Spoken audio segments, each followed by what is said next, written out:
All right, here we go. GBU live stream Friday night, 7 p.m. every Friday at 7, anywhere from 7 to 7:15 if we're not there by 7. A little bit of a different cast today. I'm joined by JD as always, and also Lenny is with us. He was possibly we were waiting for baseball. That doesn't look like it's ever going to happen, but here he is tonight. We just couldn't make it. So I got JD and Lenny in the house. How are you guys feeling? I'm doing good. I'm ready to go. Let's do it. Yeah, we're fucking ready to go. We don't know how much there's going to be to actually talk about tonight, but we're going to let the comments take us. And whatever NFL free agency, draft, MLB, I'm going to get the story post up now. Let everyone know we're live.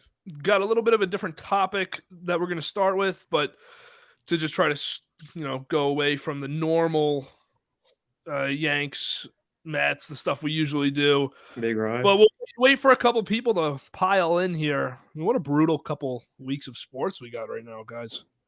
Absolutely terrible. It's a dead period. It really is. This is no hockey for us. Us Islanders fans. Yeah, no hockey for us. No basketball for me. DBT 18 Records, no new album. Come on, DBT. Come on. All right, let's get rolling here. Let's go. Let's just get rolling here. We got rumors. Obviously, Joe Shane hired from Buffalo to be the Giants GM over a month ago now. Brian Daboll, same deal to be the head coach. Mitch Trubisky might be a guy that the Giants decide to sign, whether for starting, for backup, but it seems like it would be for a competition with Jones for the year. So I ask, and we have Big Lenny, of course. Big Lenny, just to give a sports resume rundown. We got Isles, Yankees, Giants fan.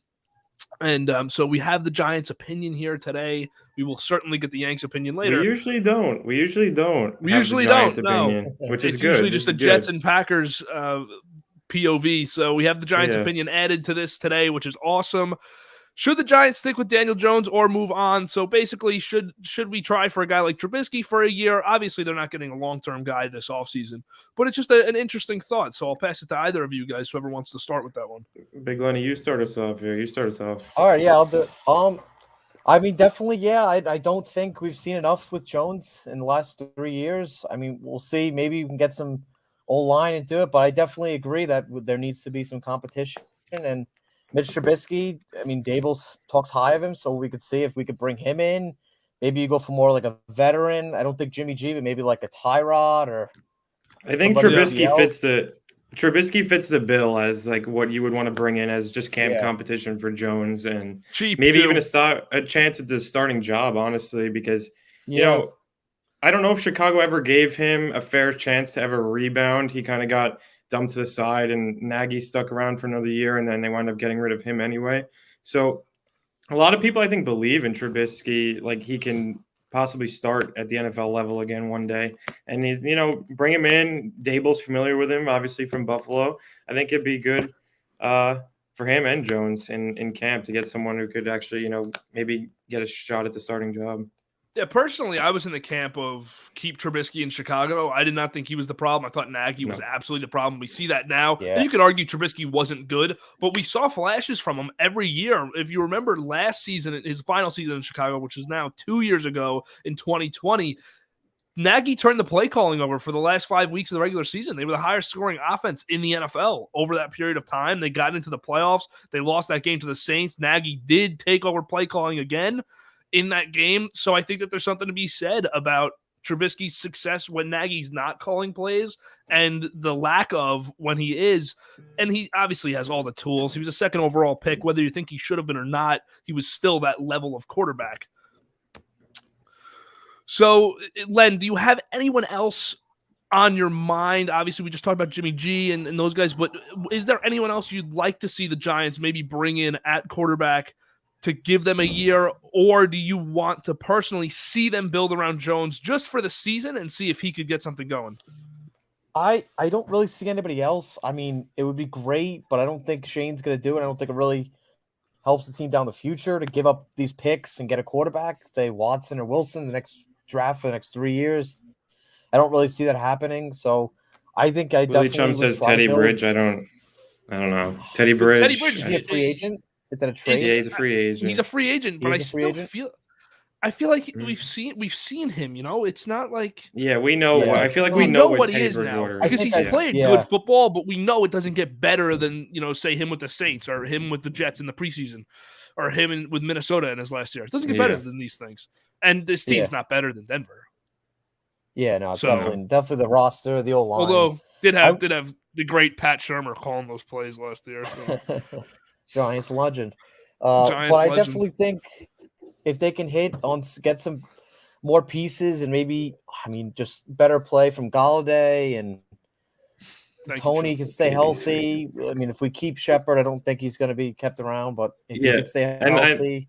I know we were talking about this before, like wide receiver in the first round is kind of a topic that's been brought up for the Jets and Giants. Like you don't want them to take a wide receiver in the first round, right?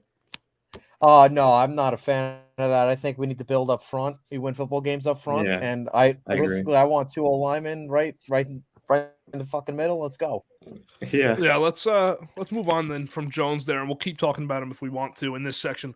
But we have a pivotal offseason for both the Jets and the Giants. Joe Douglas is going into his 3rd season. It's his 3rd draft with the Jets. Salah's 2nd with the Jets, but they absolutely nailed their first one last year together. Shane and Dable going into their first offseason, their first draft. The Jets hold picks 4 and 10. They have the luxury of $48 million in cap space.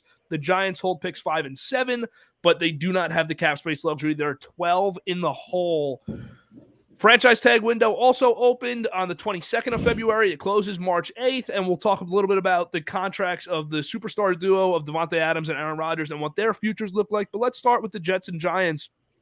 With those 4 top 10 picks, I want to hear what Giants fans are looking for. I know we're looking for edge and offensive line, but who are some players other than Thibodeau and Ekwonu that are the apples of your guys' eye in this draft? Jay, do you want to start or you want me to go again? Yeah, I don't know personally because I'm not a Giants fan. I try to see the Jets and Giants as neutral as I could be and just I don't know too much about him, so you guys are going to have better opinions on this than me. But for the Giants, I like the idea of taking 2 linemen. It's always fun to think about doing that. And you really can't miss with some of the guys that are in the top of the draft.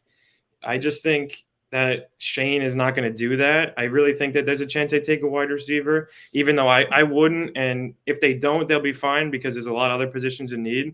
But I don't see them taking 2 linemen.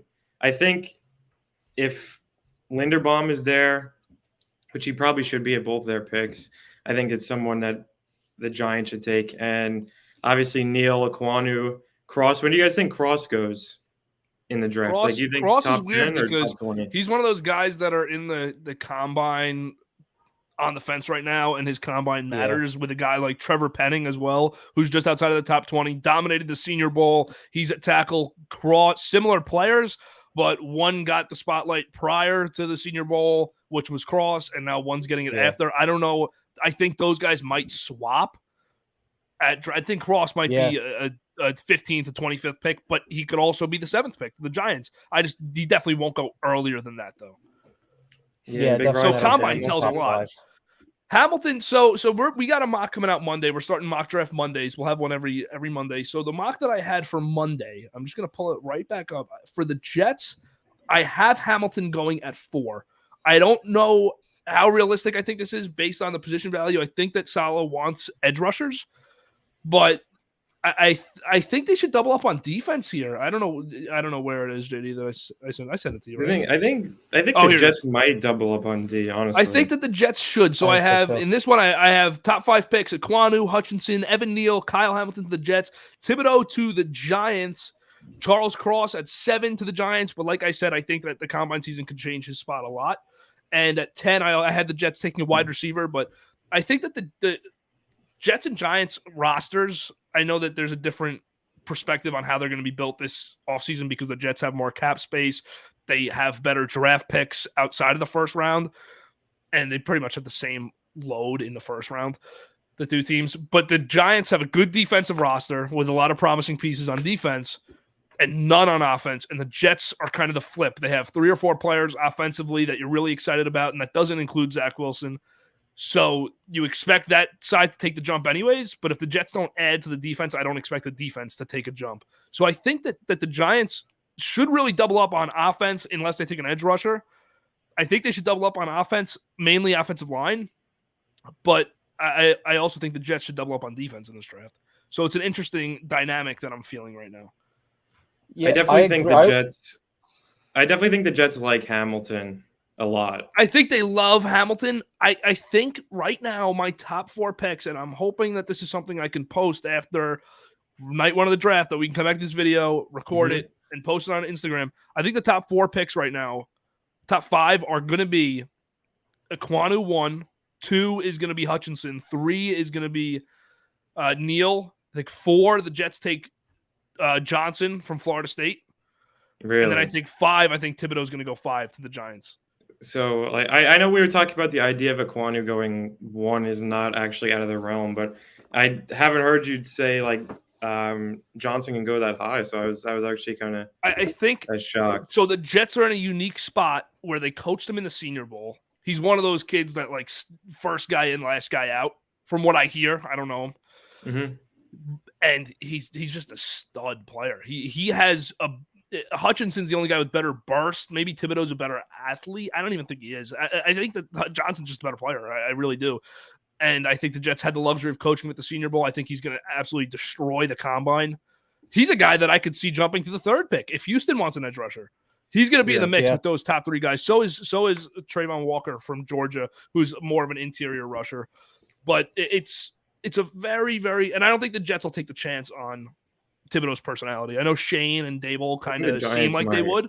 I think the Giants might, yeah. Which is, there's nothing wrong with that. If you think the player's great enough and you could help his personality, then you should. But I don't know. I think that those big one is the dream draft Thibs and then O-line, or is the dream draft 2 O-line?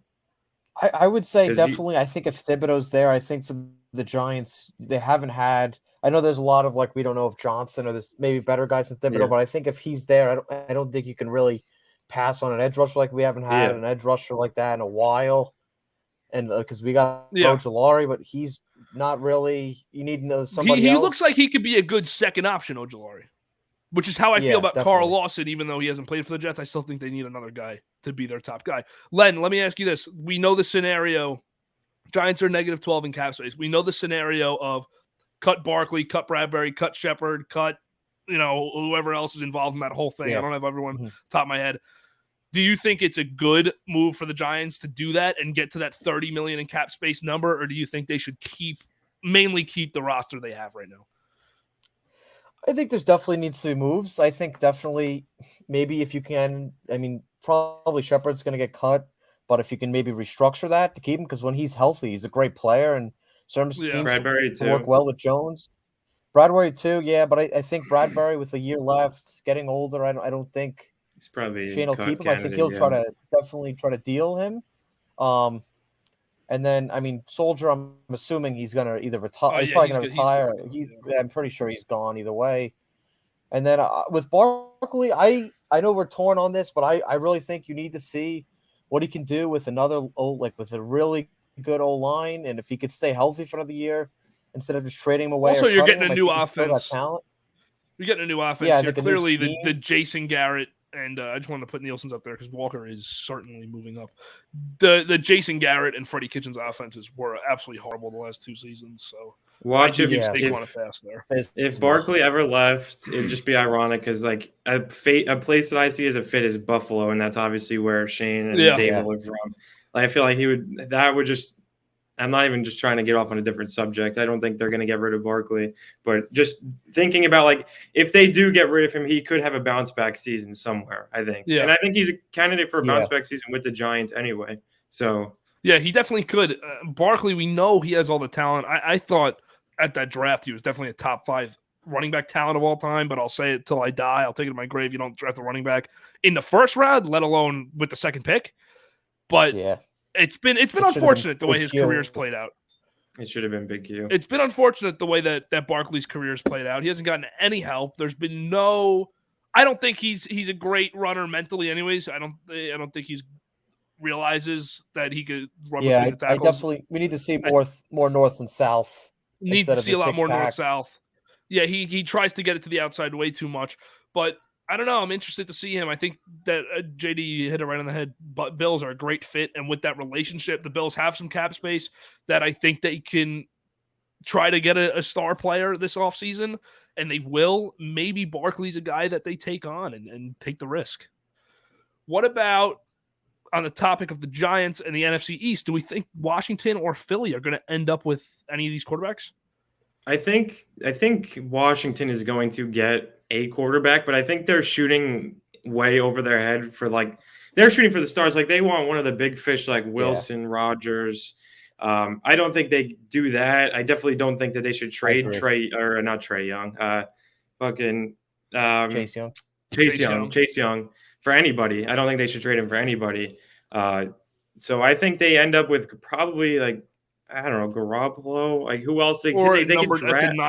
Did they want to draft one? Does Washington want to draft one? Maybe a competition with maybe a Wentz and maybe even Trubisky.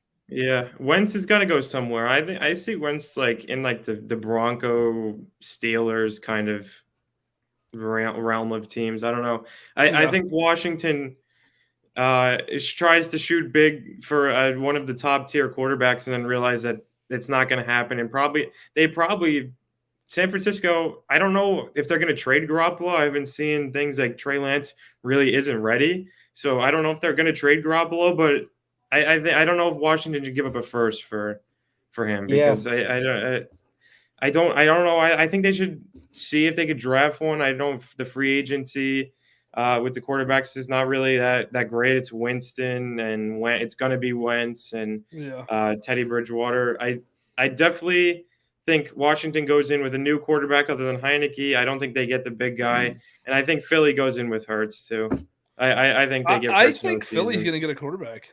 They could with the picks. They have the three because they sound picks. So desperate for it. Yeah, I know. He'll take a chance.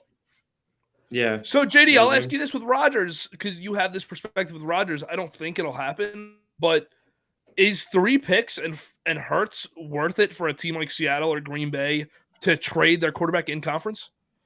Probably. I mean, 3 first-round picks in one draft is just very, very rare. It's let alone a team even has 3 to give you in one draft. So I think you got to think about it if you're Seattle. The Packers won't, but I know 3 picks is a lot. It's definitely enticing. I would think about it if I was the Packers, but they're not gonna. But 3 is a lot. And Hurts, who made the playoffs. I know they didn't play anyone that great, but he did just lead him to the playoffs. So I think you definitely think about it if you're Seattle.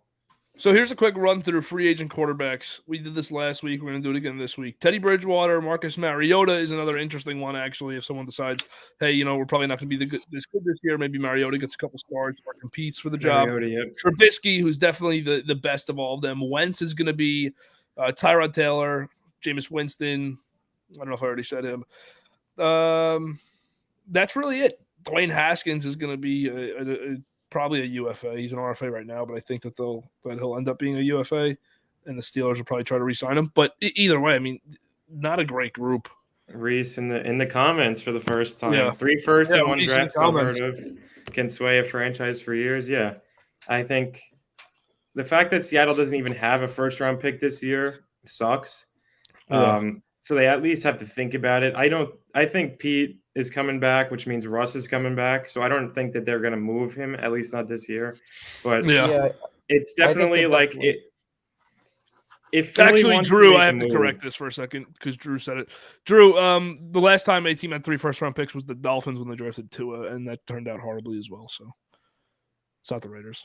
Yeah, and then Higgs said they're all top 20 picks. Yeah, that's.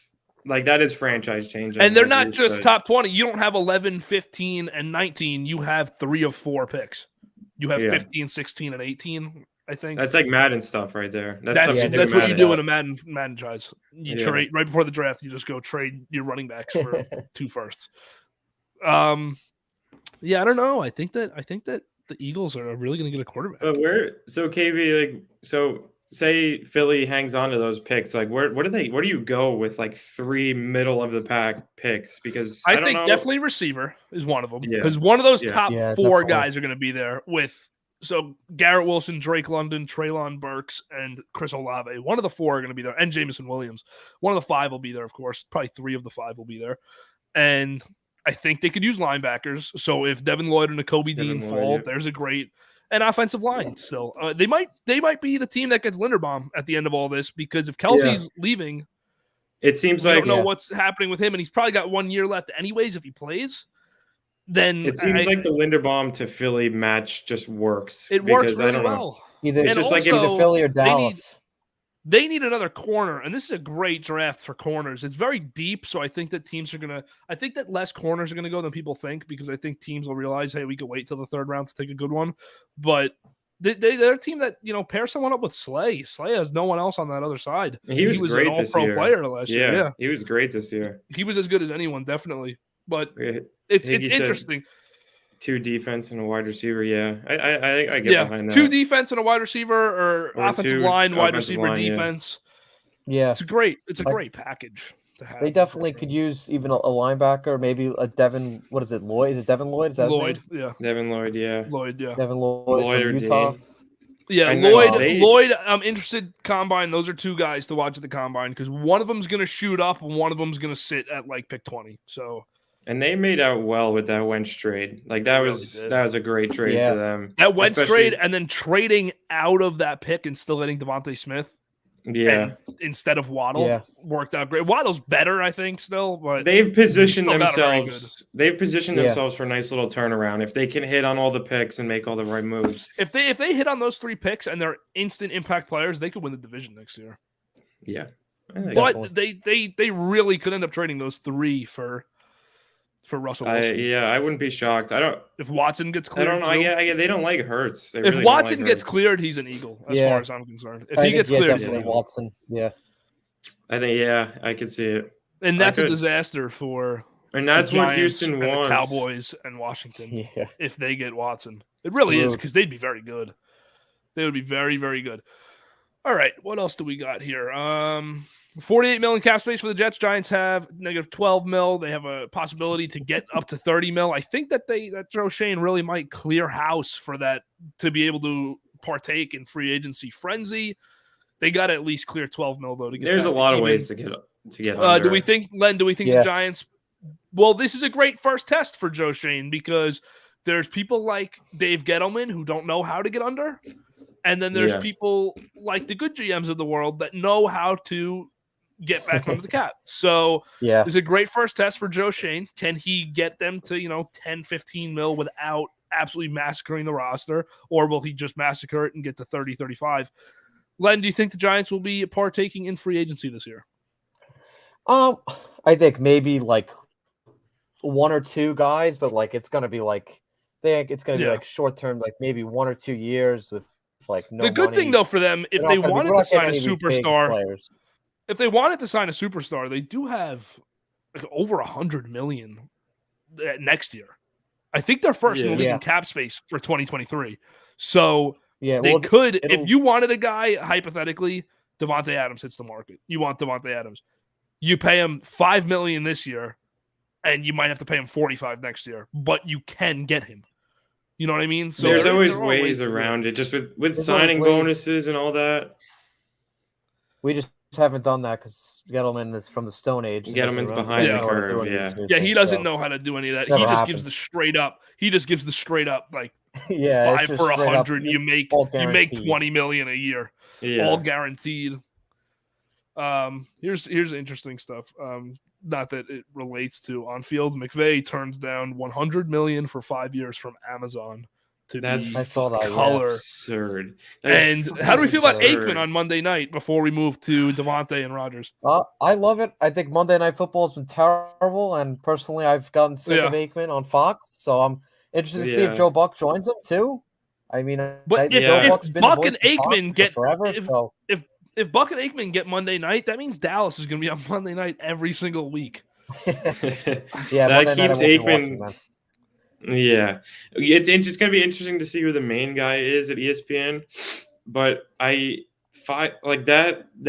5 years, $100 million. I'd stop coaching. Yeah, McVay, you can go. You want to go in but the booth. He could also leverage 5 years. You could also leverage that and get 5 for 110 from the Rams. Yeah, because it doesn't count against cap. Yeah. If he he's so young, go step away for 5 years, and then when you miss it, come back. Yeah, you come back and coach any team you want. That's how many people want you, and you'll get paid handsomely for it. I don't know. I like what, 40? Yeah, and McVay, I like. He needs to stay in the NFL. The NFL needs him. He's a great personality, but it's just a matter of time before he steps away. He'd be better off going to ESPN for 2 or 3 years and then coming to New York. He would be. It's just it's better for the league. But something else I want to talk about before we get into a Rodgers-Adams conversation, I just wanted to bring up the Jets had some news today, and any news is worth talking about right now. So we don't have to have a whole discussion about it. Just going to bring it up, see if maybe someone wants to talk about it in the comments. But the Jets, so last season, the Jets, if you watch the team, you know that they had 3 starting corners, 2 of them in their rookie years.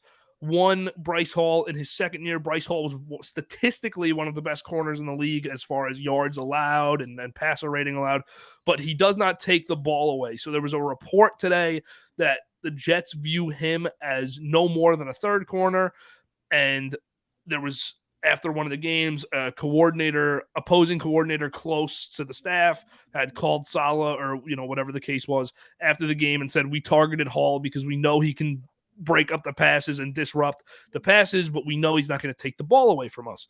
So there was also a follow-up saying that the Jets are determined to spend premium assets on a starting corner this offseason to pair with Brandon Echols, who had 3 interceptions and a pick 6 last year, and was more of a Trevon Diggs style corner where he'll take the risk, he'll take the gamble on every pass, and he gets the pick or he gets beat. And Bryce Hall would be the third.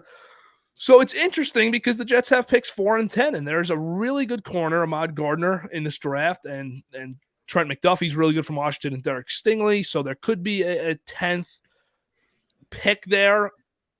Also, Hamilton, after what Saleh said, Saleh did a season ticket holder meeting. He met with the season ticket holders on Zoom, and someone actually blatantly said, do not draft Hamilton to him with the 4th pick because they don't want a safety. And he didn't, obviously it doesn't mean anything, but he kind of said, if you want to improve the secondary, you have to improve the defensive line and improve the pass rush to improve the secondary. That's why I think they're going to go edge at 4. But it's worth noting that the Jets are willing to pay a guy like J.C. Jackson in free agency, or they're willing to take a corner at 10 in this draft to improve that group, which a lot of Jets fans do look at as the best position group on the team. My complaint with it was always that it does not get takeaways. I think that also hurts because we have no pass rush and no safeties. I think that's a problem with the 2. But all right, let's move on to Rodgers, and that's something but before we even move on, KB, so we think the Jets, there's definitely a chance that they could go double secondary with their 2 picks. No, because I think that the first pick is going to be either side of the trenches regardless. I don't think they're going to take Hamilton or any corners. Yeah. Hamilton's definitely the most talented player available there if it plays out how I think it's going to. But it's just, I think that Saleh's philosophies and Douglas's philosophies all start in the trenches, as all 3 of ours do and most people's do. So I think that's where they're going to go. That's why I think Johnson's going to be the pick, because he's a hardworking, good kid, edge rusher who's got all the talent.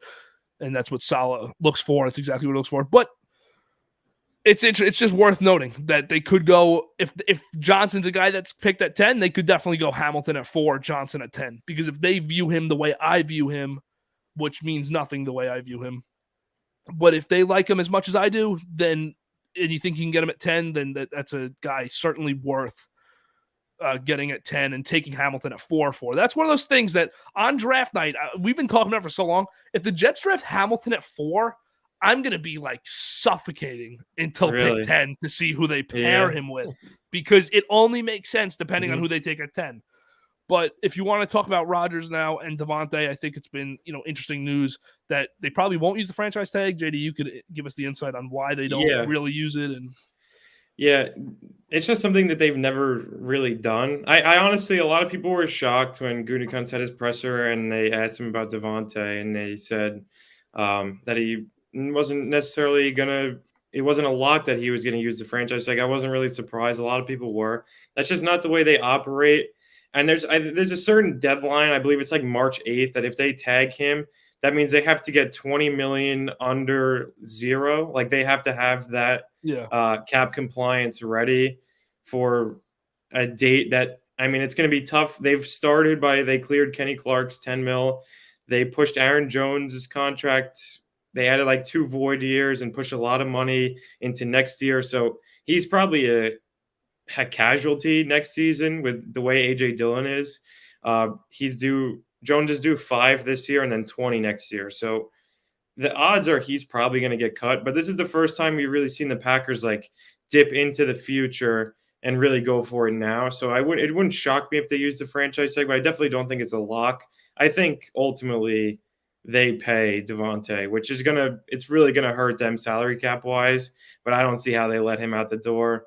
And same with Rodgers too. I don't know if he gets 50. I don't know if he's even seeking 50. Apparently he said that was false, but I definitely think he could. I'm not saying he won't. They're going to pay both of them, and they're going to make it work somehow. But it's going to be tough. Cap space. You can get under no matter what. Like there's always a way, but it will get tough for them, especially if you're paying Rodgers 50 a year.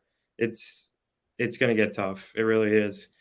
They're going to try it though, and they're going to try to keep Devondre, and they're going to try to keep Douglas and Lazard, and they're going to try to run it back next year. And I'm all for it. I don't take their winning seasons for granted because I know it might come to a close soon, depending on what happens with Rodgers in the future. So as long as they're good and we've got a chance, I'm happy for the season. And hopefully it doesn't end in heartbreak like it does every year. You just got to strike lightning once in the playoffs. Yep. And hopefully it happens. I don't know how confident I am in it happening, but either way, you want to keep a guy that you know you're getting 12 plus wins with. As long as we have a chance, that's what I hope going into the season. Whether they destroy me at the end, probably likely, but I don't know. Yeah. As long as you have a shot. One team wins it, so most fan bases are going home. Got to say. Any possibility Rodgers goes the Brady route, not completely breaking the bank, just try and win? I doubt it. He did it though for so long, and now it's just not going to happen again. In the first part, he's not going to do it now.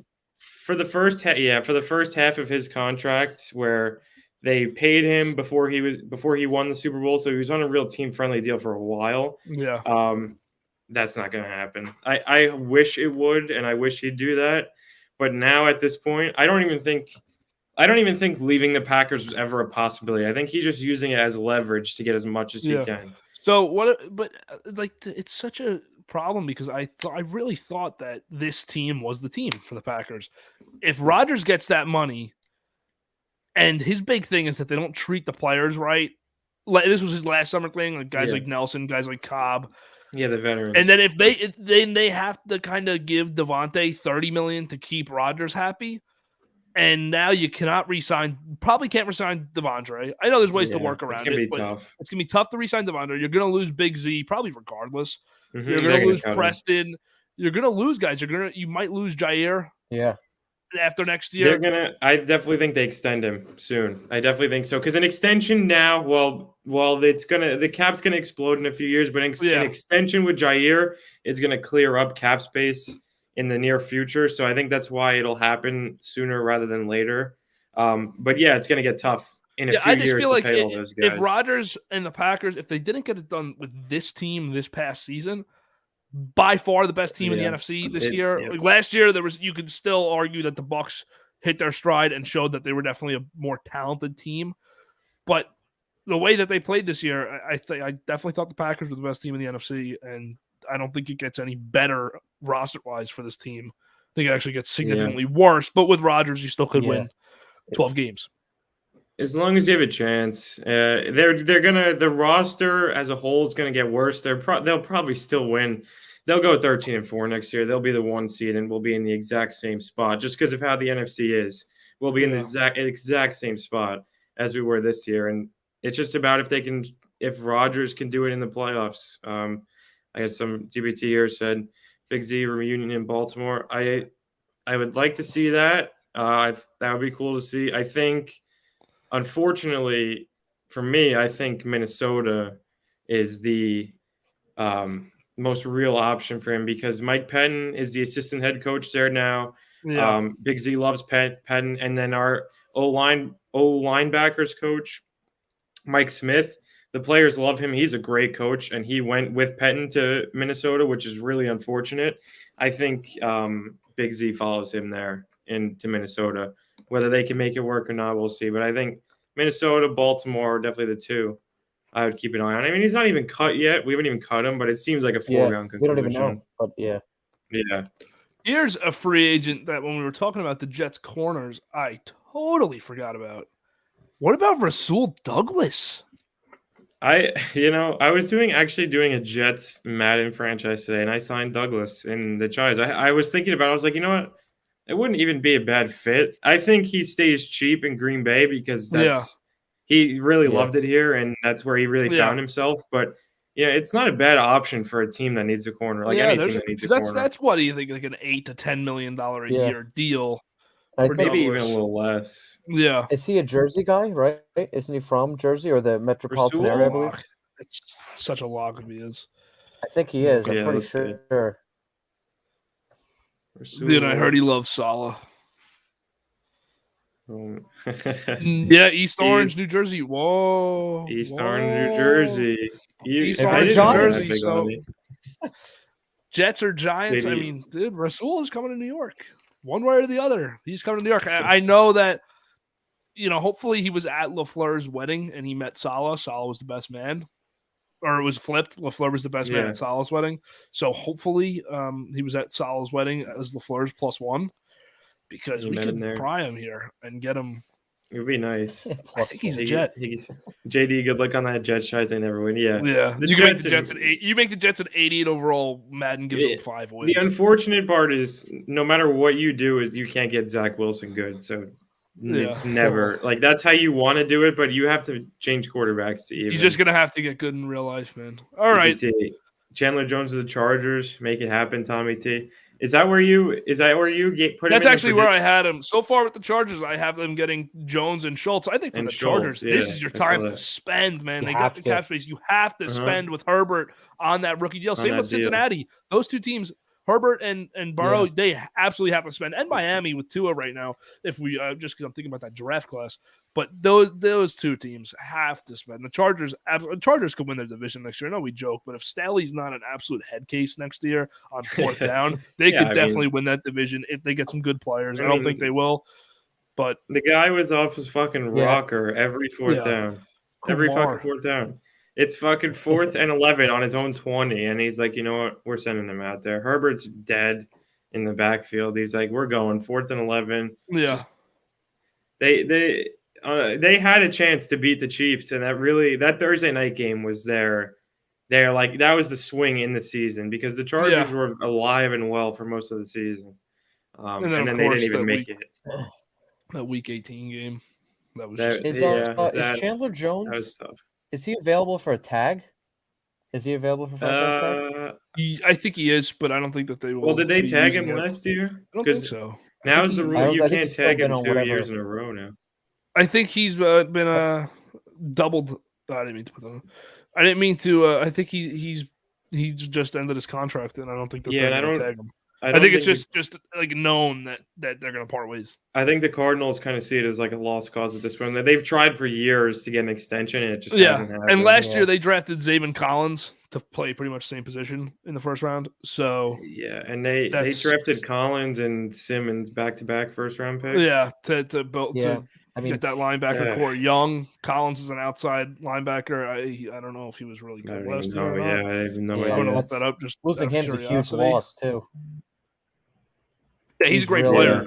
That's a guy that become one of the best pass rushers on the edge, and J.J. Watt really can't stay healthy, so he can't. Yeah, I don't know who they're going to really put out there to rush.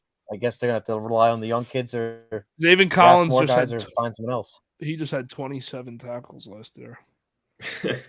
So he didn't play much, or he was hurt most of the year. PFF gave him a good grade, but he had 20. He had 16. Maybe. No, he had 16 solos and 11 assists, so he didn't even have 27. He had what is that, 21 and a half, I think. Was he hurt? I'm going to look right now.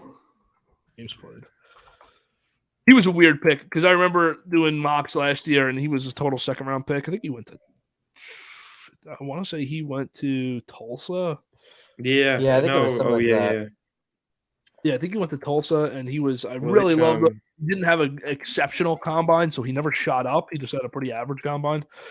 And, yeah, he Willie Trump said Arizona Ajabo, maybe? Will they take another front seven guy? I think they're going to take a corner because their corners suck. Let's see. DVT. Honestly, my theory is Staley went balls to the wall on fourth down to put up points because he didn't trust his defense at all. Yeah, but he's a defensive guy, isn't he? He's a defensive guy. He trusts his defense. Guy. You can't. And by doing that, you're putting your defense at a disadvantage. The McVay runs less for the offense to score. So, yeah, Zaven Collins, 17 games, 25 tackles. Jeez. He was inactive a lot, Willie said. Zero QB hits. That's probably got to be. Pass rusher with 0 QB hits. That's He's a 6'4", 260-pound outside linebacker. He didn't hit the QB once. God damn. Oh, my God. I mean, just 0 sacks. I mean, this is a Jets first-round pick. Oh, my God. What a disaster. Fucking McCagnon first. Oh, this is a McCagnon spash. Jesus. This is why Kyler Murray's mad. I mean, this guy, 17 games, 0 interceptions, 0 touchdowns, 0 pass deflections, 0 forced fumbles, 0 sacks, 25 tackles, 0 QB hits. What the hell?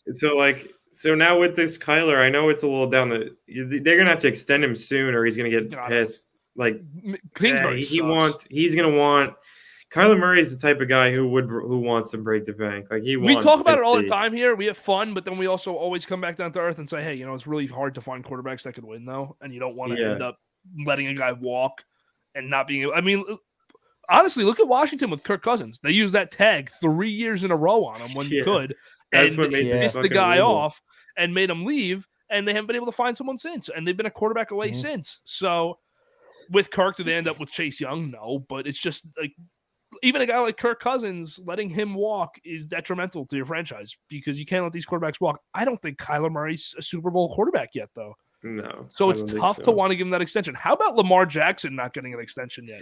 I agreed with Schefter the other day. I don't step on the field until I get one. He's a top 7 quarterback. Yeah, I don't either. Disrespectful.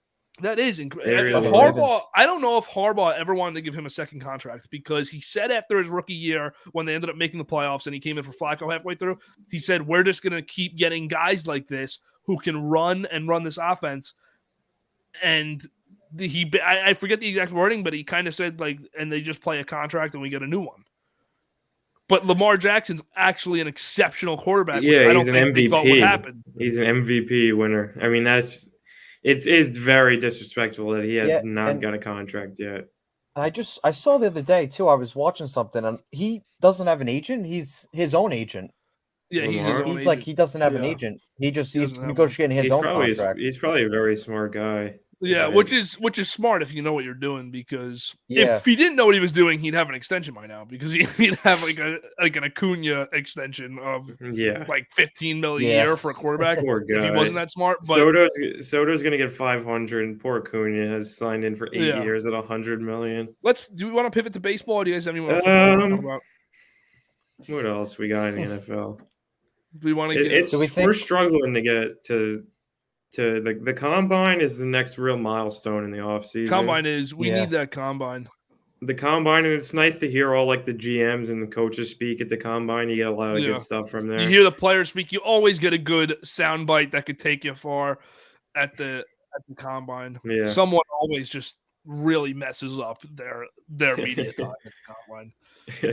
How about the combine's always fun. The last really memorable combine moment, because it was pre-COVID, was when Okuda, remember Okuda, when the guy was like, people criticize your discipline on the field, and he's like, I had zero penalties in college. And then everyone was posting like Okuda 0 penalties. And then the thing with the smoke coming out of the noses, that emoji. Yeah. And he sucks. He didn't play? Did he play this year? Was he on IR a lot of He's this? like One of the corner years he three. was. He's like They have like 3 corners in Detroit where you can't even say their Yeah. name. Like they're just like those kind of like. It's just I don't even know what's going on with him. He was a third overall He's a pick. third overall pick. His PFF grade was 53 this year, but he must not have played because he has 3 tackles. He was on IR all year. I'm pretty he sure. was hurt all year, right? Yeah. Willie Chum, what does Cleveland do with Baker? Cleveland, They got to keep him around. Yeah, Cleveland's got I think you got. I don't think there's really enough. You got to at least give him a year or two. Yeah, their 2020 was so good. Their 2020 was so good that I think you just got to give Baker another year, and then I'm pretty sure I don't know, the 5th-year option's next year, or is it this year? The 5th-year option, they declined it already. Oh, they declined it? So he'll be they declined it last year, so he'll be a free agent after next year. Right? No. Yeah. They must have given it to him because he was same draft as Saquon, and Saquon's playing on his 5th year this year. Or no, is he in his 4th year? No, he's in his 5th because Darnold too. Yeah. Wait a minute. Oh, the Panthers extended Darnold. Oh my God, they extended him when they traded for him. They extended. Yeah, but it wasn't. It wasn't. It was like 2 for like 25 or something. Yeah, it was still a nice chunk of money. Still, man, he's just. Well, you said Kirk for Baker and 2 firsts. Give me that. That's just I don't see it happening. Nielsen, who was that? Who was that dude? Was that the guy on Arizona? The kid we were just talking about? No, that was. Do you remember his draft call? Steve Kime, the GM, calls David Collins and he's like, "We're gonna fucking kill people. We're gonna kill." Oh, that's people. What that was. Yeah. And Steve Kime, like in that moment, you're kind of like, he did not make the right pick, and he felt that way too. And he hasn't killed people. He had 25 tackles and no QB hits. Yeah, he didn't hit the quarterback once in 17 games. So going back to I think they did pick up Baker's 5th year because they had to have. Yeah, he's getting 18. He's getting like 18, 19 million. So he picked up his 5th. So they'll let him play his 5th, and that'll decide whether he's going to be their quarterback the year after or not. If he sucks, they could go into full tank mode for Willie Chum. There's no way that the Vikings are getting. The Vikings aren't going to do that. O'Connell seems to really like. They're not getting 2 firsts for. There's just no way. I feel like it would be Kirk and 2 firsts for Baker. O'Connell seems to really like Kirk too. It seems like him and his staff actually want to build with Kirk. And we were talking about like how we thought he wouldn't like him, and you don't know. It could all be like they could be bluffing, like they could be lying, they could be they could be saying like the Panthers are interested in him just to build his trade value. But I think you can't even move Cousins because of that contract. I think they actually do like him. I believe the reports. Cousins is a good player. He's a good quarterback. He's a good quarterback. He should be extended, but that another contract. I mean, the Vikings haven't. They've been like a 500 team, get in the playoffs, maybe win a round. Yeah. This year they didn't even make it. I don't know. Kirk Cousins is a good quarterback, but he's got a $40 million cap hit. Like I don't know if they should sign up for another 3 years of that. And they're gonna have to pay Jefferson and some of the younger guys soon. So I don't know if you want. And they're gonna have to pay like Jefferson isn't. Jefferson's probably not going to stay cheap. Like I could see him wanting to go to like LA, like one of those places, or like he can go to Cincinnati. Imagine if he went to Cincinnati. Like that's a long way away. Like that's just like not even. Like, there's no any truth to that. But just like imagine if they had Chase and Jefferson. The Bengals don't even pay guys anyway. Yeah, they have so much. This is the year they got to go all in. They got to, Brandon Scherf hasn't played a ton of games the last few years. I think the most games he's played over the last 4 seasons is 11. But you got to get a guy like that. You have to get Orlando Brown or Teron Armstead, whoever is available out of those two. Yeah, Armstead you got to invest in I don't think Brown will be. But you just got to go all in. If I were them, I'd go all in O-line, free agency. Try to get all the offensive linemen you can in free agency. And maybe in the draft, you are able to just go and get a bunch of skill positions again on defense also. I think, speaking of, like, we were talking about the franchise tag before, I think Jesse Bates is a real franchise tag possibility. He should get it. He should get paid before he even gets tagged because I don't like the franchise tag, but he's probably a candidate if they can't do any long-term deal before then. They definitely should keep him around. He's one of the captains of that defense. But if they have a free agency like they did last year, I mean, Trey Hendrickson was by far the best signing of the entire offseason last year. Yeah, best addition. Yeah. So if they have a free agency like they did last year, they'll be right back. I didn't think that would either. I didn't think that was going to work out. I remember when they signed Trey Hendrickson, it was before the Jets signed Carl Lawson. And I was like, wow, big mistake signing him instead of Carl Lawson. And then the Jets signed Carl Lawson. I was excited. Same amount of money. Hendrickson got an extra year, I think. And even if Lawson played this year, he was not going to have the impact that Hendrickson was going to play. Yeah. Hendrickson was great in the playoffs, too. I mean, I thought that was going to be like a classic play for a contract with the Saints and then not do anything when he got that big deal. But especially in like Cincinnati, it's like that's a place where like a deal like that, wouldn't really work out. Yeah. But it just felt won 3 games the year before. It worked. Yeah.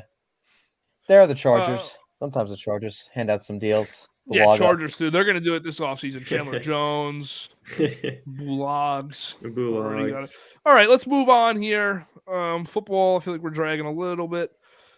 MLB, we're probably never, ever going to see these teams play, but here are the free agents remaining. Notable ones: Zach Greinke, Clayton Kershaw, Chris Bryant, Freddie Freeman, Kenley Jansen, Nick Castellanos, Yusei Kikuchi, Kyle Seager retired, Trevor Story, Nelson Cruz, Michael Conforto, Carlos Correa. Those are just some of the names of remaining free agents that are waiting for this lockout to end. I'm fucking waiting for this lockout to end. So it does not look good right now with the lockout. They have to be done by Tuesday at 12 a.m. So midnight Monday going into Tuesday. There has to be a deal done. The only person on the earth that thinks it will happen is DJ LeMahieu. Yeah. And I don't think John Heyman. I don't think there's a chance, but we could start with, I think, the best free agent remaining. I think that Freeman is the best. Been rumored to the Dodgers, potentially the Braves, and the Mets and Yankees have been names that have been sprinkled through. Well, we will talk Andrelton Simmons, but JD, start us up here. Is Freddie Freeman actually a real option for Nielsen? The deadline is not a bluff. I have confirmed with Rob Manfred. Yeah, we're fucked. Manfred's coming on the pod in a few minutes. No, I'm kidding. I'm tired. KB, I'm with you. I'm tired. I want to talk free agency so bad in the MLB. I'm so exhausted of talking about it because I think we see this Freddie Freeman stuff. Braves aren't going to re-sign Freddie Freeman. I think that no one knows. I think that he easily could be back in Atlanta. He easily could end up with the Dodgers. He easily could end up but no one knows any of this stuff. I haven't heard a word about Trevor Story the whole offseason because no one's talking to him. I did read an interesting thing today that I know we like to speculate that teams still talk to the players during the lockout. They can't get a hold of any players' medical records during the lockout. Yeah. So they probably aren't talking because no one engages in those conversations without knowing the medical history of the player. I don't think they are. I think guys have a pretty good idea, honestly, of like where they'd like to go based on conversations they had.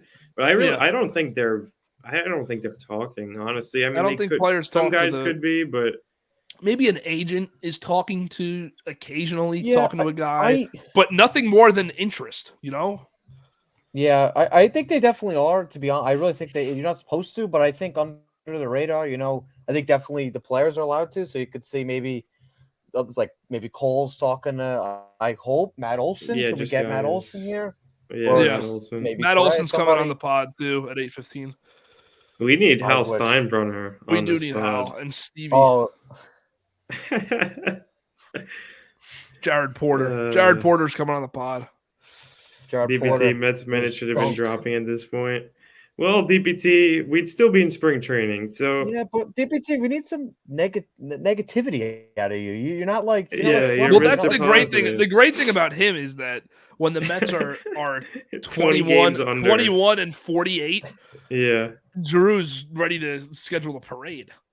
Drew's there every night with me watching the Mets and win their shit. We're 20 so let's be realistic. Lenny, let's be realistic with you that if we're 20 over, you want to sell.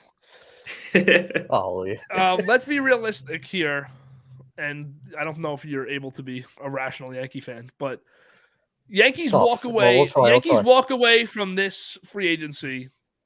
Say tomorrow, say in 5 minutes, the lockout ends. Yankees walk out of this free agency with Rizzo and Anderson Simmons. And clearly they are expecting prospects in May and maybe some deals during the season for pitchers, early season, but nothing for sure. Do you just totally rule them out? Of contention? I definitely think that's embarrassing on our part. I think you definitely need to spend this year. I think there is really holes. I don't think it's necessarily Freeman, but even maybe not even spend. Even just getting Trevor Story, giving him 35 for 1 year, or 32 for 1 year, or even adding a Kershaw. But you definitely need to. I think they need to bring in one big, like it needs to be an Olsen, a big player at shortstop or first base. I think first base is more likely. I mean, pitcher, I don't think they'd go after Castillo. I don't know if the pitchers. I think it would be more maybe just minor free agents, like 1 or 2 year deals. But we'll see. But I think they definitely. I think they definitely need to spend. I think, or make a big trade. I think definitely to improve the team to win a World Series. I think definitely right now you're going to need guys to step up. Like LeMahieu did not play great last year. Torres definitely. You need the old Gary DJ. Definitely. You need Gallo in contract year. So they got Luis to play Castillo. better. I just want to touch on this. Sorry, Lynn. Finish your point. All good. So I was saying basically, I think right now, I think they're really. I mean, if there's an expanded format, I don't think the Yankees are going to miss the playoffs. They're too talented. Even if they have what happened last year, even with the same team, I can't see them being worse than last year if they rolled out the same roster from the end of last year. I mean, you got to assume that somebody, definitely LeMahieu, is going to be at least batting 280. He's not going to be batting the 250s, 230s. Last year, if one of Gallo, LeMahieu, or Torres showed up during their time with the Yankees at all, they probably win 96, 97 games because they won 93. So I would love it. I would love a Volpe. Volpe, but even so with Volpe, so here's my problem is that how many of these guys have we watched not be good players? And Len, we talk about all the time, me and you, the prospect hugging that the Yankees seem to be getting really comfortable with. I don't like it because this Volpe could end up being a lifetime 240 hitter and a pretty good fielder, but that doesn't get us anywhere better than we are today. So why don't you deal him for a pitcher? Now, I do want to talk about on that topic, Luis Castillo. Is this guy worth your top prospects? Last year, 8-16 with a 3.98 ERA in 33 games. Is this guy worth your best prospect? I don't think so. I think really, especially if he went to the Mets, he'd probably be a 3. He'd be definitely a 3. What am I saying? But the Yankees, he'd probably be on a 2. But I don't think he's more than a solid 2. But the Mets also, like, they're one of their best prospects is Mauricio, who's a shortstop who probably is never going to have a spot on the team if they have Lindor. And you could trade McNeil. So it's not going to matter. Yeah. The Mets have pro-ready guys probably that they'd trade. Yeah. The Yankees, all of our top prospects are like 14 years old. Yeah. Because like the Reds are like like they get McNeil, but like they're not really like they never like go like a rebuild type team. They're always like kind of in it. Especially NL Central's kind of wide open every year. The Brewers, Cubs, that's the worst teams division. are kind of that's what's one of the the teams are not. There's not one powerhouse. So I don't. Big really... Rye, what do you think? I just asked Big Rye in chat. Big Rye, what do you think for? Because the Yankees probably need starting pitching, right? You got to add some. Do you have to add somebody? Like, do you guys think they will? I think you got to add. I would love Kershaw. Kershaw would be the ideal starter to add because you're not giving up assets. I think he's still the best guy out of all those options. But they got to add one because right now it's Cole and a lot of uncertainty. Because will Nestor be good again? I think Nestor's a bullpen guy. I think that's where we want him. I agree. He gives you great bullpen. I love Nestor, and you guys know that. But he gives you awesome bullpen innings. He gives you 4 or 5 innings as starters. Kikuchi, I don't like. I think Kikuchi gets shelled in the stadium, soft throw and lefty. That's a bad matchup. That's not a matchup we want. Like Severino, you have no idea. This guy's Syndergaard at the end of the day. He's the same guy as Noah, and question mark. We can't trust that. And no, Drew, you spelled his name right. And then Tyone is a question mark always. as a 4 or a 5, he's a question mark. And then who else? Heel? Luis Heel? Come on. Montgomery. Well, there is a lot of upcoming prospects, but JD, you're right. He's a better really player ever turn out at pitching. So let me throw a wild card in here for the Yankees and the Mets. We talk about all these free agents that are left, and one guy that's been brought up a lot is Matt Chapman and all the guys from the A's. Nielsen actually just said it. I like those A's guys.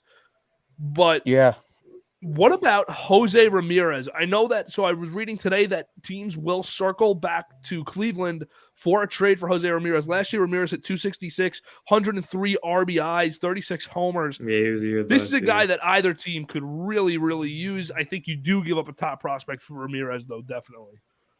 Yeah, I definitely think Ramirez, not a good year last year, but I think he's one of those elite players, and definitely, I think more for the Mets, he'd be a great fit. I mean, the Yankees, obviously, they have a lot of guys. You still are lacking a shortstop in that scenario. It definitely seems like the Mets were to get him. The Mets, it just based off like the Lindor trade, it seems like that it would be like a nice partner if a trade partner would be the Mets and Guardians.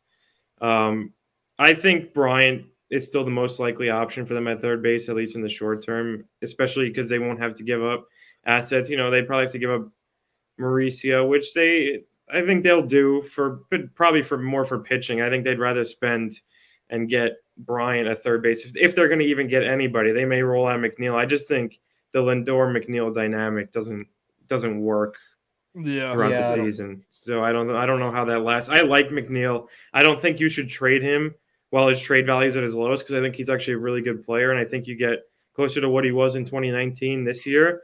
But I definitely see a scenario where they trade him for pitching, him, Mauricio. I see Higgs said Ramirez over Chapman. Yeah, I like Jose Ramirez a lot. I think him over Chapman makes sense if you're going to trade for one. Yeah, Ramirez is such a good player. Yeah. And I like how him and Bryant. Sorry, Miguel, you go. Sure. I think definitely this all depends on if McNeil goes or not, because I don't think realistically there's a spot for Bryant or any of these guys if McNeil's not going. I think we're pretty much assuming that McNeil is going to go. I think the Mets really. I think the antics from last year with him and Lindor. I think they're really serious. To be honest, I think it's gonna, and especially they need pitching, and a lot of teams will take McNeil. So with a prospect probably. So I think he'll probably be gone, and then they'll probably move Escobar to second and probably grab. So this is a question I was just going to ask. We talk about now. I'm definitely out of the loop with this, so I'm asking genuinely. We talk about Bryant and Chapman, and now we're talking about Ramirez, but Bryant and Chapman are guys that are talked about with the Mets a lot. Why is Escobar not the third baseman? I know Bryant has the great position flexibility, but why is Escobar not just the third baseman? I think it's just the McNeil, because Escobar has a spot, whether it's at second or third. I think it's the McNeil uncertainty as why people are not just like, oh yeah, Escobar is the opening day third baseman, because I don't know. I don't think he's got the greatest glove. I don't think he's a bad defender by any means, but he doesn't have he has to play third base glove. I think he'd actually probably be better at second base with Lindor. Definitely, I wouldn't even mind McNeil and Lindor and Escobar at third. I think that's a good infield, but I don't think that happens. That's what I'm saying. I think McNeil's a good player, but it doesn't seem like he's going to be there opening day. Yeah. Mr. Mask wants McNeil going. Yeah, Lindor doesn't. I mean, maybe they made up. Maybe they're fine, but I don't. Either way, I think the Mets are dealing McNeil for more pitching. And his swing looked awful last year too. It was bad. It looks like he definitely changed something up. It wasn't just LeMahieu was hurt and had a bad year, and they're similar players who hit for contact, hit for on base and average, but his swing just was not good last year. Yeah, those hitting coaches last year fucked him up. Hugh Quattlebaum is the worst hitting coach Mets were one of the worst. Chile was tough at the beginning of last year. I agreed with firing him, but he was great for us in 2020 and 2019. We had a great offense. We didn't have pitching. We finally get pitching this year, and the offense is just brutal for most of the season. Yeah. McNeil was swinging a golf club every time he was at bat. It was all about launching. He wants to hit the ball 500 feet. That's not who he is. He's got to get back to to being Jeff McNeil, it's slapping the ball the other way, like getting on base. Like he's a great player. He thinks he's Joey Gallo? How about Joey Gallo, who swings with with his shoulder and his knee in the dirt, and he's complaining about the shift because he can't hit a double with six guys in the outfield. I hate the shift. And I hate the shift. Dude, he is not the person to complain about the shift because he can only hit to one area of the field. Yeah, I don't agree with. I agree with him. I think the shift eventually. I think it will be out of baseball. To be honest with you, I don't think. Yeah. Maybe another 2-3 years. I think it just takes away a lot from the game. More runs, hits. But yeah, Gallo I was definitely got to be able to put the ball on the ground. Yeah, I was definitely getting frustrated with the shift this year. It was there's definitely a lot more this last year than I've ever seen in baseball. And Don Mattingly had proposed last year that the second baseman and shortstop, I talk about this all the time, second baseman and shortstop can't move past second base. So if you play the left side of the infield, you can't move to the right and vice versa. And also you can't put infielders into the outfield. So unless it's like deep second base, you can't put 4 actual outfielders though. But that's, I think, the best way of doing it. So you still could have a shift where the shortstop's behind second, the third baseman's over at shortstop, but it's still so much of the field is still open on each side. We're watching a clip where Gallo was up to bat in the Rangers and the Astros had 5 people in the outfield, turned to 5. Yeah, well, it's not like most of his hits into the shift that are outs are still outs because he hits so many pop-ups. Yeah. So we remember the ones that would have got through with no shift, but we never second guess or think twice about the pop-up to right when there's 5 guys in right field, It's just it would have been an out anyways. I don't know. That's a guy that has to have a big year this year, dude, because I tell you what, Len, I know you have high expectations for him, and I do too. I have higher expectations than I had last year, but that's a guy that was one of the worst baseball players I've ever seen in my life last season. He looked terrible. He was terrible. His swing was off. I mean, he had his neck. He just looked off. Everything looked so off. He looked very nervous too in the pinstripe. Yeah, he, grew up being a Yankees fan. He did not seem to be set in to playing there. He had that one huge homer against the Mariners, which he literally swung directly up and it got out of the short porch. It hit the top of the wall of the short porch. But man, it just sucks not having baseball. Yeah, I'm getting the lockout's really exhausted killing from us. this. The lockout's really killing us. They made a little progress today. I just saw on the draft, just lottery and all that shit. But they're not even. It's the minute things that they're not even at. They're not even at luxury tax. They're not even at the tax. And we know that players. I thought that maybe the players start to give in, but they're clearly adamant about holding their ground. The way that Scherzer's talked, and they don't care about losing the money. I can't even sit here and talk about free agency because we don't know whether teams are going to be in on guys or not. It stinks, which is why, if you're a Mets fan, you're lucky because your team already bought, your team already spent, and you know what you have already. You're just waiting for the season to start. It's definitely less agonizing. We're obviously we still have moves to get better and to make. But if you guys were to go to opening day, if you guys were to go to opening day with no more additions, it is what it is. It is what it is. Yeah, it's different because the Yankees. You're kind of on edge, even through the lockout. It's painful because you want to see moves, and you just for us, we've seen it, and obviously we wanted the lockout to end, and we want to make more moves. But at least I have a good offseason pretty much under my belt already. It just is. It makes it a little more it's a little unsettling, I guess. I can't speak for you guys as a Yankees fan. With the lockout, there's no baseball. And it's really dry anyway, and you guys still have a lot of work to do before opening day. Yeah. So, do you guys think that Judge gets his extension at the Yankees, or do we think there's a real possibility he's somewhere else after this? I think he's back. I don't think he's back before the season. Brian Cashman has shown that's just not how we're going to operate. We're going to wait until after, which I don't like. It just sucks. Sitting there, going to hear all the rumors. Going to see him in Mets jerseys, Dodgers jerseys. And you're going to just wait all year, and all you're going to hear about is that Aaron Judge, this could be his last game in Yankee Stadium or whatever, his last step back. Yeah, it's definitely it drains you emotionally. It'll drain you like emotionally all year, like just having to even just bear through that, like just like the whole like I know like we always talk about the Packers, but like the Rodgers thing, it's just like I could see like it's just I don't know. It drains you like emotionally, like you just don't even want to hear about it, all that kind of stuff. But yeah, seeing the Judge, I don't know how the Yankees operate as good as you guys do, but I don't know. I would love Aaron Judge. Holy shit! Like that's Judge is undoubtedly a top 5 offensive player in baseball when healthy for the whole season because he just does everything at the dish. One of the rare big power guys left that hits to every side of the field. He's Gold Glove right fielder. He could play center field too if you needed him there for a day in the middle of the summer. Gets on base, great on base percentage, great, good average hitter for a big power guy, very good average hitter, and he's hitting 40 home runs a year when he's healthy. It's one of those things that if the Yankees were to let him walk, it would be a real disaster. If they were even to let him hit free agency, it would be bad because I wanted to ask you, JD, with Devontae Adams, to go back to that, and we can use it to compare with Judge. That type of guy hits free agency, if there's a desire to be back with the Packers or the Yankees in Judge's case, that guy hits free agency and the Raiders or the Angels offer him for Adams like $30 million a year, for Judge 35, 40. Do they even think about going to Green Bay, or do they just take the money that they've been offered on the first day? I don't know. The Devontae news is just so bizarre. Just with like, if it was just him and like Rodgers was already locked in, and this was like maybe like a few years ago, but it's so different because he's so good.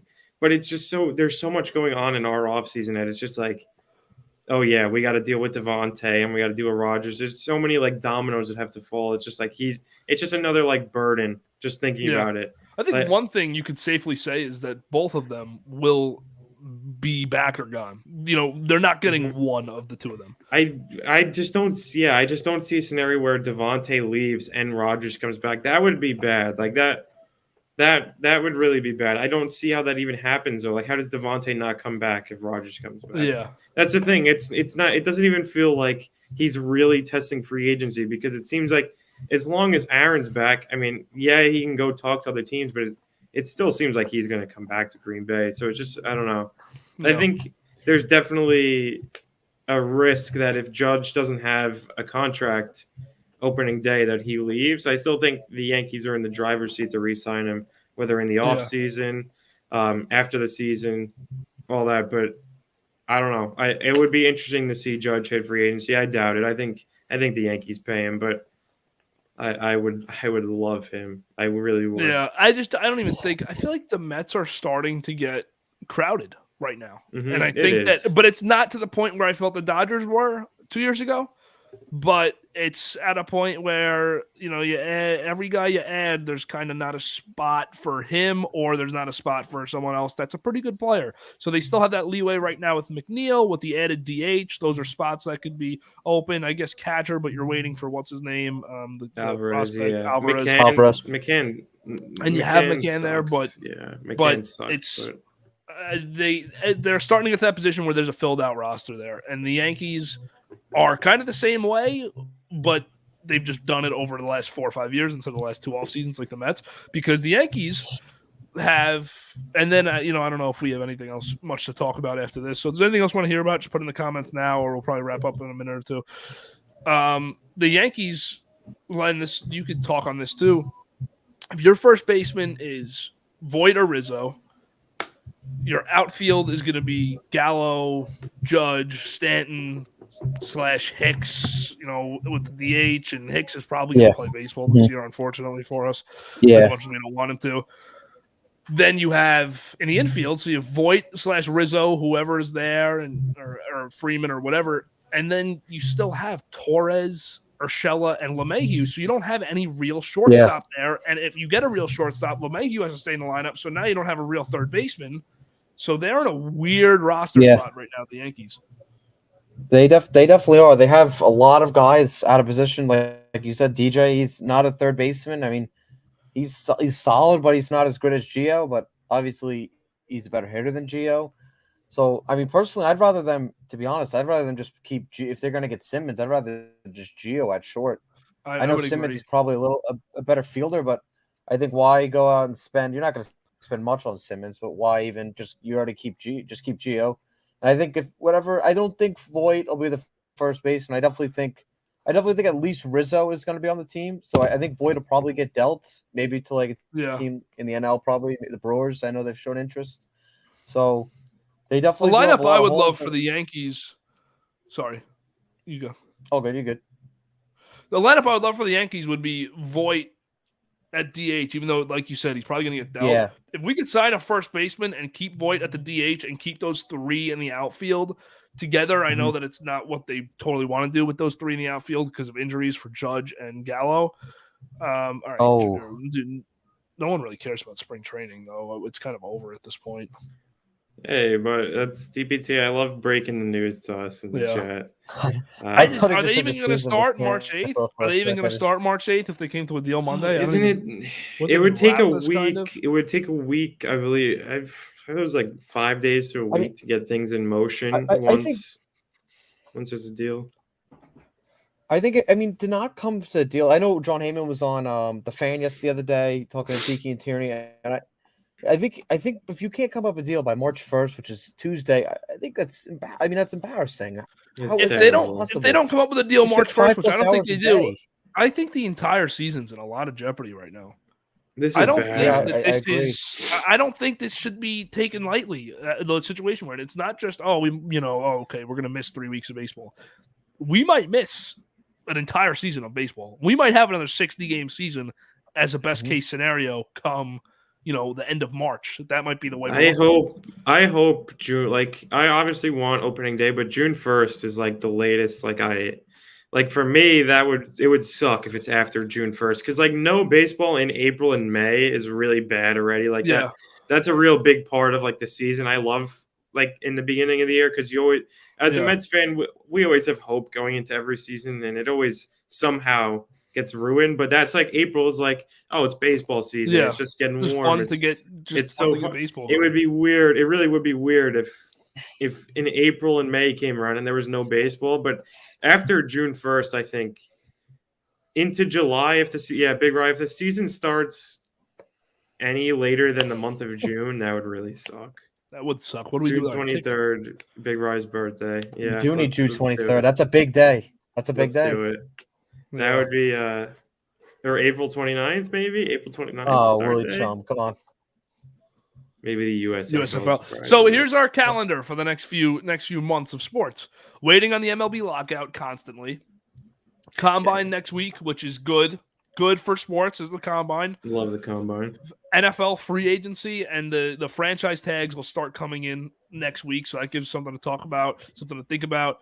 Then you go through the free agency period. You get to the draft, which is always the best time. The draft is still April. A good bit away, but when you have the draft, usually you're full swing in hockey playoffs and basketball playoffs and baseball.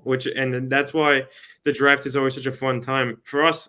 I saw Willie Chum said back up that we need baseball because hockey's bad. Yeah, hockey is rough for us right now, and I think the sport as a whole. I'm going off on a real tangent, but hockey just does not feel the same ever since the ESPN. It's all just it's a different feel in the whole league. ESPN doesn't care about hockey, so it's I don't even know what's going on with the other teams. I don't see it. I don't ever I can't tell you who's in the playoffs in the West right now. And not maybe because the Isles suck, so it's maybe I'm following a little less, but I still love hockey. I don't even know. The Isles being bad really put it for me right now. With the Isles and Knicks sucking, I still have them to watch, but they're miserable watches. March Madness is coming up next month, which I'm super excited for. But other than that, it's almost going to feel like a COVID draft come April because it's almost the only thing we will have left at that time, the way that baseball is going, because the Knicks are going to be done in the middle of April for me. And the Knicks are done 10 months ago or 4 months ago for me anyways, the way that they play. The Isles will be done by the middle of April. So that's with no Yankees or Mets on, or just baseball as a whole. It's almost like the COVID draft, where that's all that we have. It's all, yeah. The draft is such a spectacle. I fucking love the draft. It really is. Yeah. And we might we're gonna try to do something really fun, I think, for the draft for on GBU. Like it's gonna be a good time. We're gonna have some good reactions to the Jets definitely and Giants night picks. 2 is definitely gonna be all on a live for night 2, that Friday night of second and third Friday rounds. night's fun. That first round, at the least, we're gonna have video reactions of everything. Yeah, we're gonna have a lot of good stuff for the draft. I really, and we'll be a lot of us. KB, you won't be with us, but I will have a good group of us in the same room too. So it'll be a really fun time whenever we're all watching together. Yeah, I'm trying to get a spot in the Jets war room right now. The Jets war room, yeah. The draft season just great when they're showing the looks inside the war rooms, and you just. I wonder how many guys are going to go to the draft this year for the players. There wasn't. Well, last year they were kind of back last year. Last year was kind of like a 50-50 split. Remember they had like the guys in their cubicles with their family in that back room, and then where is it this year? This year the draft is in Vegas. I think it's in Vegas. No, it wasn't Vegas. Yeah, what was it last year? No, wasn't it? It was supposed to be Vegas for the COVID year, wasn't it? And then I think it got moved to this year. Yeah, then they did. Cleveland was last year. Last year was Cleveland, right? Oh yeah, Cleveland. 2022 NFL draft location. Yeah, Vegas. Oh yeah, they're doing that thing that they were going to do it when they had the boat thing. Yeah, they're doing that boat thing that they were going to do in 2020, where the players get boated up to the stage. Yeah, we got robbed of it. Come on, it's pretty cool. Hopefully nobody falls in. Yeah, Gruden. I remember Gruden was like hyping up the draft in Vegas. Now he's gone. The draft's supposed to go to Green Bay in a few years, and that's definitely on my bucket list. I want to go see a day one NFL draft just once, and I'd love to see it in like Green Bay. That would be a cool thing. I remember, what was it, 2019 with Kyler Murray that did in Nashville? Looked awesome. That lot that they had, it was just packed. The Nashville one looked. That was the one where McAfee went on. He was screaming about like the Titans and the Colts. And shit. Yeah, and we had Quinnen, and we drafted Quinnen Williams. I saw a kid go up there in a turtleneck with braces, and I was like, we had 2 first that we took. That was the Gary. We took Gary and Savage a year. That was a fun draft. Gary's a stud, man. Yeah. All right. Anything else you want to talk about? Anything else in the comments that we want to talk about? Or? I would just go one more thing on baseball. I think even if let's say they come to a deal by the 1st or the 28th, I think the season will definitely get delayed. I don't think you can have pitchers throw 4 weeks. That's just not enough. I was listening to Michael Kay today, and he was saying like that's only 50 pitches. I mean, you're gonna have guys. They're not gonna be able to start like they're gonna be ready. I saw Passan was talking about this on McAfee yesterday, and he said that he really. From the COVID year, didn't they do like a 3-week ramp up? He said that they could do it in 3 weeks. Like Passan believes that they could ramp up in 3 weeks enough. And I don't know if that's realistic, but he's saying that they should make the deadline a little farther back because you're taking away from a week of negotiations when you know that you can do a 3-week like training. I don't like the idea of simulated spring training like they did in 2020 where you're just doing scrimmages and stuff. I think that was terrible. I forgot about that. And I remember Tanaka got drilled. Tanaka got drilled. Thought he was dead. Got right back up though. I don't like that. By Stanton. Yeah, Stanton. It sucks. It sucks we're not going to get like a full like pitchers and catchers report and spring training because after like the COVID year and just like last year, it's just like I just want like a normal year, like full crowds from the first day, like opening day on March 31st. It's going to be cold probably in New York. We're getting robbed of possibly some of the best parts of baseball is when we're the waiting and we are and we talked about it every week. I've said it. We have 2 teams here that we are trying to win a division in a World Series, and we don't collectively as friends have that in any other sport. In any other sport, yeah. Like this is like a real like I'm really excited for this baseball summer, like and especially on GBU too. Like it's gonna be fun, like talking as long as we get a season. Yeah. Same room live streams that we'll be setting up for the summer. As soon as we get that notification, like a new CBA has been reached, like I'm ready for the summer. Like I'm ready to roll for baseball. I'm gonna put my bathing suit on, button down, and Hawaiian shirt, and just go out or Jeter jersey it. Yes, sir. All right. Good stuff today. If anyone else has anything else to talk about, drop it in the comments. A little bit of a dry week here, probably the worst week of the entire year of sports. We're trying to get some news. We're trying to get some news. We're trying to get something. With no baseball, though, we can't even talk about who just got shelled at spring training today for either the Yankees. So that's what we got. But who went on the fucking DL for the Mets with a random injury? Yeah. There's always one guy. Scherzer, a lat injury. GBU live watching the Mets bullpen blow leads. Yeah, a live kind of just stream during some big games this summer. Not even just for baseball, but for NFL games in the future too. Is definitely a fun concept I think because big games it gets rowdy. It gets rowdy between us, especially if it was a big Subway Series game. That'd be fun. Definitely would be. All right. Thanks for tuning in, everybody. Make sure to subscribe. You see right here on the screen, we got our social medias up there. Check those out. One day we will be in full swing with all three in unison. That's a promise, but can't promise you when. Hopefully next week we have some better news. We definitely will, though, with stuff like the Combine, stuff like franchise tags for agency. We'll have more stuff to talk about. But today, thanks for tuning in. Thanks for keeping it going in the comments. Always appreciated. Yes. And make sure to just go check out the Instagram. Recently, we've just been putting up draft profiles, free agency predictions.